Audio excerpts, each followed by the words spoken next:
Hello everyone, welcome to Groww YouTube channel Malayalam. ഞാൻ ഷയാസ് റഫിയ മൊയ്തീൻ. ഇതിനു മുൻപ് നമ്മൾ ചെയ്ത വീഡിയോയിൽ IPOയുമായി ബന്ധപ്പെട്ട് നമ്മൾ അറിഞ്ഞിരിക്കേണ്ട ഇമ്പോർട്ടൻറ്റ് ടേംസ് ഏതൊക്കെയാണ് എന്ന് വിശദമായി നമ്മൾ ഡിസ്കസ് ചെയ്തിരുന്നു. ബർഗർ കിങ് നടത്തിയ IPO ഉദാഹരണമായി എടുത്ത് നമ്മൾ അടിപൊളിയായി എല്ലാം എക്സ്പ്ലെയിൻ ചെയ്തിരുന്നു. കാണാത്തവർ ആ വീഡിയോ കൂടെ കാണുക. ഇന്ന് നമ്മൾ സംസാരിക്കാൻ പോകുന്നത് IPOകളിൽ ഇൻവെസ്റ്റ് ചെയ്യുന്ന different types of buyers investors ആരൊക്കെയാണെന്നും നമ്മൾ അതിൽ ഏത് കാറ്റഗറിയിൽ പെടും എന്നൊക്കെയാണ്. ഇത്തരത്തിൽ നിങ്ങൾ അറിഞ്ഞിരിക്കേണ്ട ഒരുപാട് കാര്യങ്ങൾ 2 or 3 വീഡിയോസായി നമ്മൾ ഈ ചാനലിൽ ഓരോ ആഴ്ചയും അപ്ലോഡ് ചെയ്യുന്നതാണ്. അപ്ലോഡ് ചെയ്യുമ്പോൾ തന്നെ ആ വീഡിയോസ് നിങ്ങളിലേക്ക് എത്താനായി നമ്മുടെ ചാനൽ സബ്സ്ക്രൈബ് ചെയ്യാൻ മറക്കരുത്. ഒപ്പം ആ ബെൽ ഐക്കൺ കൂടെ ക്ലിക്ക് ചെയ്യുക. തുടങ്ങുന്നതിന് മുമ്പ് പറയട്ടെ, ഈ ചാനലിൽ നമ്മൾ ചെയ്യുന്ന എല്ലാ വീഡിയോസും എഡ്യൂക്കേഷണൽ പേർപ്പസിന് വേണ്ടി മാത്രമുള്ളതാണ്. ഈ വീഡിയോകളിൽ നമ്മൾ എന്തെങ്കിലും വാങ്ങാനോ വിൽക്കാനോ പ്രൊമോട്ട് ചെയ്യുന്നില്ല. ആളുകൾക്ക് ഈ വിഷയങ്ങൾ പഠിപ്പിക്കാൻ ഉദ്ദേശിച്ചുള്ളത് മാത്രമാണ് ഇവ. സ്റ്റോക്കുകളിൽ നിക്ഷേപിക്കുന്നത് വിപണിയിലെ ലാഭനഷ്ട സാധ്യതകൾക്ക് വിധേയമാണ്. So let's begin. IPOയിൽ പാർട്ടിസിപ്പേറ്റ് ചെയ്യുന്ന 4 ഡിഫറെൻറ്റ് ടൈപ്സ് ഓഫ് ഇൻവെസ്റ്റേഴ്സിനെ കുറിച്ചും അവർക്ക് ബാധകമായ റൂൾസിനെ കുറിച്ചുമാണ് നമ്മളപ്പോൾ പറയാൻ പോകുന്നത്. First one, qualified institutional investors or QIIs. Financial institutions, mutual funds, foreign portfolio investors തുടങ്ങിയ വമ്പൻ ആളുകളാണ് ഈ കൂട്ടത്തിലുള്ളത്.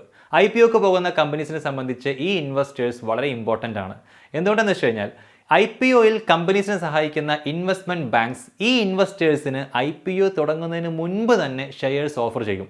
ഈ ഇൻവെസ്റ്റേഴ്സ് ഒരുപാട് ഷെയർസ് വാങ്ങിക്കൂട്ടിയാൽ പിന്നെ IPOയിൽ പങ്കെടുക്കുന്ന നമ്മളെപ്പോലുള്ള ജനറൽ പബ്ലിക്കിന് വളരെ കുറച്ച് ഷെയറുകളെ ബാക്കിയുണ്ടാവുകയുള്ളൂ.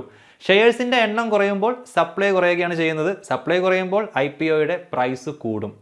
പക്ഷേ ഒരു പരിധിക്കപ്പുറം ഇങ്ങനെ വില കൂടാതിരിക്കാൻ സെബി ചില റൂൾസ് ഉണ്ടാക്കിയിട്ടുണ്ട്. അതുകൊണ്ട് സെബി സാധാരണയായി QIIസിന് ഇഷ്യൂ സൈസിൻ്റെ 50% കൂടുതൽ അലോക്കേറ്റ് ചെയ്യാൻ സമ്മതിക്കാറില്ല. The second type of investors എന്ന് പറയുന്നത് ആങ്കർ ഇൻവെസ്റ്റേഴ്സ് ആണ്. ഇവർ ക്വാളിഫൈഡ് ഇൻസ്റ്റിറ്റ്യൂഷണൽ ഇൻവെസ്റ്റേഴ്സിൽ തന്നെ വരുന്ന ഒരു വിഭാഗമാണ്. മിനിമം 10 crores rupees ഇൻവെസ്റ്റ് ചെയ്യാൻ റെഡി ആയിട്ടുള്ള ക്വാളിഫൈഡ് ഇൻസ്റ്റിറ്റ്യൂഷണൽ ഇൻവെസ്റ്റേഴ്സിനെ ആങ്കർ ഇൻവെസ്റ്റേഴ്സ് എന്ന് വിളിക്കുന്നു. ആങ്കർ ഇൻവെസ്റ്റേഴ്സ് വരുന്നതോടുകൂടി മറ്റ് ഇൻവെസ്റ്റേഴ്സിന് IPOയിലുള്ള കോൺഫിഡൻസ് കൂടും. ഇത് ഡിമാൻഡ് കൂട്ടും. ഈ ആങ്കർ ഇൻവെസ്റ്റേഴ്സിന് എത്ര ഷെയർസ് വാങ്ങാൻ പറ്റും? ജനറലി ക്വാളിഫൈഡ് ഇൻസ്റ്റിറ്റ്യൂഷണൽ ഇൻവെസ്റ്റേഴ്സിന് മാറ്റിവെച്ചിട്ടുള്ള ഷെയറുകളുടെ 60% വരെ കമ്പനിക്ക് ആങ്കർ ഇൻവെസ്റ്റേഴ്സിന് വിൽക്കാം. ഓക്കെ, ഇനി ഈ വലിയ ടീംസിനെ അവിടെ വെച്ച് IPO സ്റ്റാർട്ട് ചെയ്തതിന് ശേഷം മാത്രം ഷെയറുകൾ ബിഡ് ചെയ്ത് വാങ്ങാൻ സാധിക്കുന്ന നമ്മളെ പോലുള്ളവരുടെ കാര്യത്തിലേക്ക് വരാം. ഇതിൽ ആദ്യം നമ്മൾ പരിചയപ്പെടാൻ പോകുന്നത് HNI കാറ്റഗറി ഇൻവെസ്റ്റേഴ്സിനെയാണ്. High net worth individual category എന്നാണ് ഇതിൻ്റെ എക്സ്പാൻഷൻ. ഒരു IPOയിൽ 2 lakh rupeesൽ കൂടുതൽ നിക്ഷേപിക്കാൻ ആഗ്രഹിക്കുന്ന വ്യക്തികളെയാണ് HNI കാറ്റഗറി ഇൻവെസ്റ്റേഴ്സ് എന്ന് പറയുന്നത്. നോൺ ഇൻസ്റ്റിറ്റ്യൂഷണൽ ഇൻവെസ്റ്റേഴ്സ് എന്നും ഇവർ വിളിക്കും. ഇവിടെ ഞാനൊരു കാര്യം ചോദിക്കട്ടെ, IPOയിൽ അവൈലബിൾ ആയിട്ടുള്ള ഷെയറുകളുടെ എണ്ണത്തേക്കാൾ കൂടുതൽ ബിഡുകൾ ഇൻവെസ്റ്റേഴ്സിൽ നിന്ന് വന്നാലോ? ഈ അവസ്ഥയെ നമ്മൾ വിളിക്കുന്നത് ഓവർ സബ്സ്ക്രൈബ്ഡ് IPO എന്നാണ്. എല്ലാവർക്കും കൊടുക്കാനുള്ള ഷെയറുകളില്ല. ഒരു IPO ഇങ്ങനെ ഓവർ സബ്സ്ക്രൈബ്ഡ് ആയിട്ടുണ്ടെങ്കിൽ HNI കാറ്റഗറി ഇൻവെസ്റ്റേഴ്സിന് ഷെയറുകൾ പ്രൊപ്പോർഷനേറ്റ് ആയിട്ടാണ് അപ്പോൾ നൽകുക. അതായത് ഒരു HNI കാറ്റഗറി ഇൻവെസ്റ്റർ 10,000 ഷെയറുകൾക്ക് അപ്ലൈ ചെയ്യുകയും പക്ഷേ IPO ഇഷ്യൂ 10 മടങ്ങ് ഓവർ സബ്സ്ക്രൈബ്ഡ് ആവുകയും ചെയ്തു എന്ന് വിചാരിക്കുക. അങ്ങനെ വന്നാൽ ആ ഒരു HNI കാറ്റഗറി ഇൻവെസ്റ്റർക്ക് 1000 ഷെയറുകൾ അലോട്ട് ചെയ്യും. ഇഷ്യൂ സൈസിൻ്റെ അറൌണ്ട് 15% HNI കാറ്റഗറി ഇൻവെസ്റ്റേഴ്സിനായി മാറ്റി വെച്ചിട്ടുണ്ടാകും. ഇനി നമ്മളെപ്പോലുള്ള ഭൂരിഭാഗം പേരും ഉൾപ്പെടുന്ന കാറ്റഗറിയിലേക്ക് വരാം. 2 lakh rupees വരെ ബിഡ് ചെയ്യുന്ന ഇൻവെസ്റ്റേഴ്സ്, ഇവരെ റീറ്റെയിൽ ഇൻവെസ്റ്റേഴ്സ് എന്ന് പറയും. ഒരു IPOയിൽ സാധാരണ ലോട്ട് സൈസ് ഡിസൈൻ ചെയ്യാറുള്ളത് ഒരു ലോട്ടിന് അറൌണ്ട് 15,000 rupees എന്ന രീതിയിലാണ്. ഇവിടെ ഓവർ സബ്സ്ക്രിപ്ഷൻ വന്നാൽ ഒരു ലോട്ടറി സിസ്റ്റം ഉപയോഗിച്ചാണ് ഷെയർസ് റീറ്റെയിൽ ഇൻവെസ്റ്റേഴ്സിന് ഡിസ്ട്രിബ്യൂട്ട് ചെയ്യാറുള്ളത്. ഒരു ഇൻവെസ്റ്ററുടെ ബിഡ് ഈ നറുക്കെടുപ്പിലൂടെ ആക്സെപ്റ്റഡ് ആയാൽ അയാൾക്കൊരു ലോട്ട് ലഭിക്കുന്നു. Generally 35% of the issue size ഈ റീറ്റെയിൽ ഇൻവെസ്റ്റേഴ്സിനായി അലോക്കേറ്റ് ചെയ്ത് വെച്ചിട്ടുണ്ടാവും. മുൻപത്തെ വീഡിയോയിൽ നമ്മൾ മെൻഷൻ ചെയ്ത ബർഗർ കിങ് IPOയുടെ എക്സാമ്പിളിലേക്ക് നമുക്കൊന്നുകൂടെ വരാം. ബർഗർ കിങ്ങിൻ്റെ കേസിൽ ക്വാളിഫൈഡ് ഇൻസ്റ്റിറ്റ്യൂഷണൽ ഇൻവെസ്റ്റേഴ്സിനായി നീക്കി വച്ചിരുന്ന പോർഷൻ 86.64 ടൈംസ് സബ്സ്ക്രൈബ് ചെയ്യപ്പെട്ടു.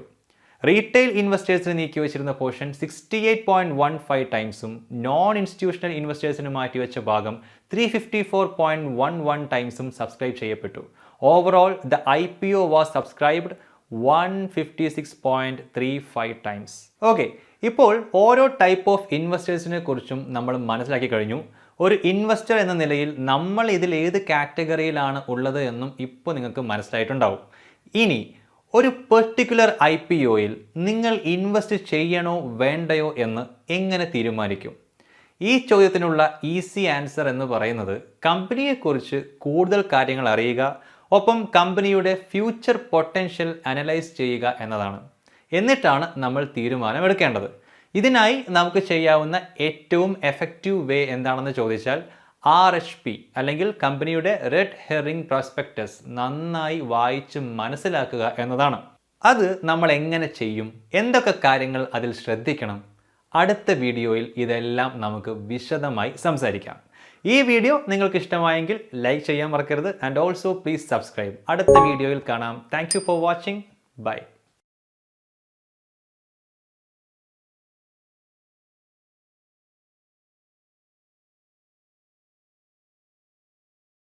Investment in securities market are subject to market risks. Read all the related documents carefully before investing. Please read the risk disclosure documents carefully before investing in equity shares, derivatives, mutual fund, and or other instruments traded on the stock exchanges.